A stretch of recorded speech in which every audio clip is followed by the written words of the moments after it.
The Astros know who they are. Yeah. The Rockets know who they are. And the Texans know who they are. It took a while, and I think ownership is not the type to root. I don't think you want to have the wrong people in place, or it becomes a big issue. Let me put it that way. Well, we'll go right now to, speaking of the Rockets and Tillman, we've got. Well, they've got a good, and Rene Couture. Like, Houston's got their stuff together. University of Houston By the way, shout out to Houston. I know this is, Willie Fritz will like hearing this, even though it's not on the football side. University of Houston jumped up in the school rankings across the nation. They jumped into the top 70 nationally, moving up about 20 spots.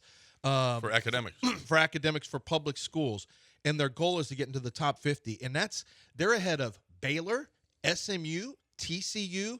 Like, they shot they're behind, I think, A&M and Texas. But Houston, those are private schools, though, Baylor and TCU. Well, that's right, but they were still ahead of them. Yeah, though. okay, I'm just saying they're still ahead of them in the overall rankings. Gotcha. Well, that's great, and that's great for coach. You know what? That's something that you can tell. You go and you sit in a recruit's living room, coach, and you talk about what great academics you get at the University of Houston. No? Yeah, you really do. Good morning, guys. I always make sure we talk about that. In this day and age, portal and rev share and NIL, sometimes people forget what the most important thing is when you go to a university, and that's to get a degree that means something. And you're right, our President Couture, has done an unbelievable job of, really changing the trajectory of our school academically. We've got the number one entrepreneurship program in the nation, really strong in business and engineering and a lot of different majors. I think we have 281 different majors that are offered on campus, so we're always selling, the academic prowess of the University of Houston with recruits and their parents. Yeah, Coach, I want to follow up on that. I had a conversation with my brother, who's a football coach here at Tomball, and it was kind of a reminder that there are always going to be some kids and families who it's going to be about the financials and the NIL, and for some it's very needed. For others, it's you'll have guys who just maybe care more about the money than the football, whatever the case may be. But there's still I think there's still a lot of families and a lot of players who do care about all the right stuff. And and I think there are still, I don't know, you tell us, there are still players and families who care very much about getting that degree, and they understand this is not just going to be about, NFL dreams. Well, that, and also, having an opportunity with this great degree, getting your first job when you graduate. Right. We've got over, 200,000 alums in the greater Houston area. So we've got all sorts of chances for guys to get internships, job shadowing opportunities.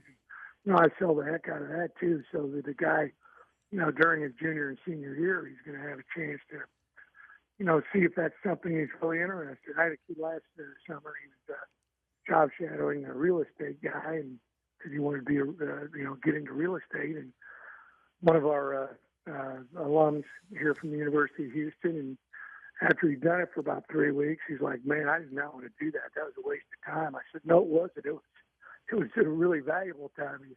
You found out this is something you don't want to do, and we can go ahead and change your major now. You found out that if you want to be successful in real estate, you're gonna have to work 24/7. Just like really any job, you want to be successful. But that's a big advantage we have here at the University of Houston." Coach Willie Fritz joining us here on ESPN 97.5 and 92.5 every week. Let's talk about last week, Coach.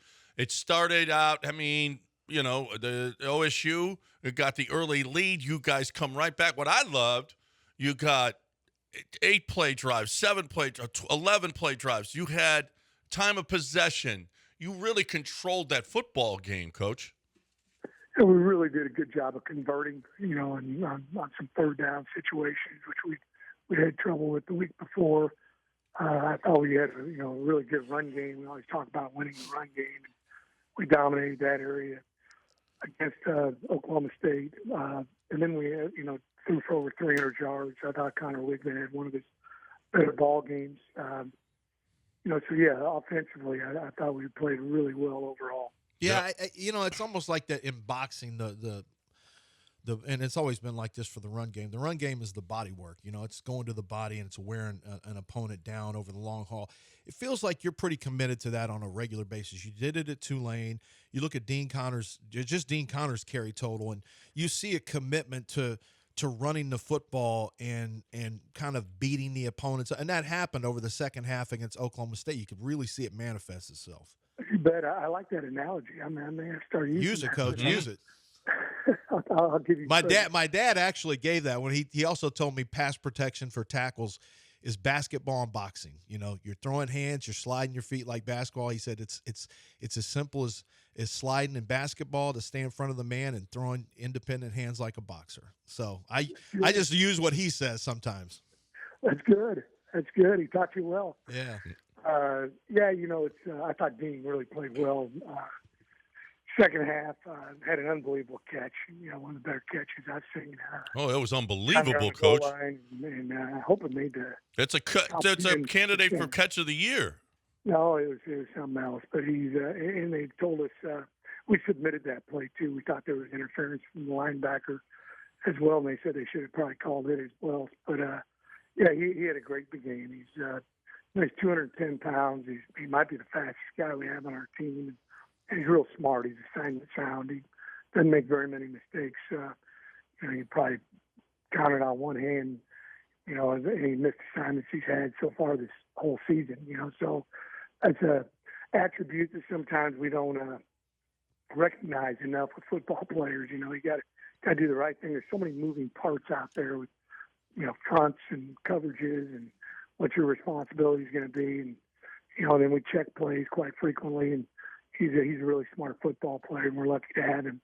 It's Coach Willie Fritz with us here on ESPN 97.5 and 92.5. Now we got Arizona coming in, Coach, and they're 2-1 in conference. The conference is starting to shape up. They're 1-2 in conference and 4-2 overall. But the conference is starting to shape up in Arizona. This is a big one as far as staying up near the top of these guys because, Tech is 3-0, BYU 3-0, Cincinnati 3-0. You got to stay week after week after week. If you're going to compete for that title, you got to stay with them. Tell me what you think about Arizona and what they got coming in here on Saturday. Well, real quality ball club. They got beaten double overtime by BYU this last week. BYU tied it up with just a few seconds left on the regulation clock, and then beat them in double overtime. Got a great quarterback. He's not a real tall guy, probably 5'10", 5'11", but he's got great feet. He does a good job of throwing the ball outside the pocket, inside the pocket. Good receivers. Playing really well defensively. They've run a whole bunch of different things up front, with odd, even, slanting, bringing linebackers up, dropping D linemen. So we really got to be on point this week. Yeah, and homecoming. What do you think of 11 o'clock games? I like them. I like playing these games. Sometimes you sit around all day and wait for. We've had some late starts this year, but whatever they tell us to do, we're going to do it. I just hope we get a bunch of people out to the stadium. Great atmosphere. I went to a homecoming event last evening with the students, and if you haven't been out before, I think you'll really enjoy being at TVECU Stadium and seeing the Cougs play. I think it's a really good atmosphere for college football. Yeah, it's a good chance for fans to start drinking at 8 in the morning and have a good excuse for it, as opposed to drinking at 8 in the morning for no reason. Start afterwards. Right.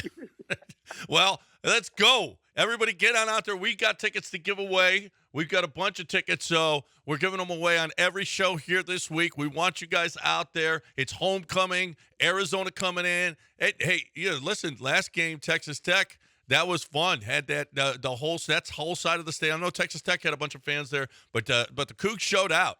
And let's go. We got a show out again this week for the Arizona game, 11 a.m. So get on out there and enjoy a beautiful day of football with the Houston Cougars and homecoming. So, Coach, good. Best of luck, man. Go get them. You guys are still right there. You got everything in front of you still for this football season. So hopefully that continues on Saturday. You bet. Thanks for having me on. I appreciate it. Go Cougs. Go Cougs. Go Cougs.